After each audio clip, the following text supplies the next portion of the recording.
Friends, ఇప్పుడే అందిన వార్త. తెలంగాణకు కొత్త గవర్నర్. తీవ్ర టెన్షన్ లో సీఎం రేవంత్ రెడ్డి అంటూ వార్తలు అయితే వస్తున్నాయని దీనికి సంబంధించి వివరాలు చెప్పడానికి వీడియో చేయడం జరుగుతుంది. చాలా మంది వీడియో వస్తున్నారు కానీ సబ్స్క్రైబ్ చేసుకుని మర్చిపోతున్నారు. దయచేసి ఛానల్ సబ్స్క్రైబ్ చేసుకుని bell icon all meant app చేయండి. ఇటువంటి ఇంపార్టెంట్ ఇన్ఫర్మేషన్ మిస్ అవ్వకుండా మీ ఫోన్ నోటిఫికేషన్ రూపంలో వస్తుందండి. చాలా మంది మీరు చూస్తున్నారు కానీ లైక్ చేయడం లేదండి. దయచేసి లైక్ చేయండి, ఇన్ఫర్మేషన్ అందరూ కూడా తెలుస్తుంది.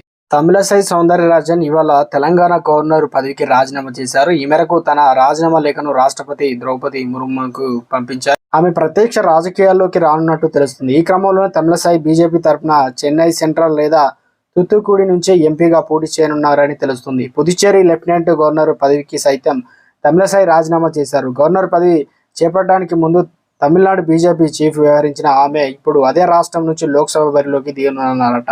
తమిళసై సౌందరరాజన్ తెలంగాణ గవర్నర్ పదవికి రాజీనామా అయితే చేశారు. ఒక్కసారిగా రాష్ట్రంలో రాజకీయం రసవత్తంగా మారింది. తమిళసై సౌందరరాజన్ సైతం గవర్నర్ అంత స్థాయి కీలక నేతలు కూడా బీజేపీ తరఫున పోటీలో నిలబడుతున్నారంటే ఈ కీలకంగా ఈ లోక్సభకు సంబంధించి పీఎం మోదీ ఎలాంటి ప్రణాళికలు రచిస్తున్నారని రాజకీయంగా హాట్ టాపిక్ గా మారింది. కొత్త గవర్నర్ తెలంగాణకైతే ఇక రాబోతున్నారు.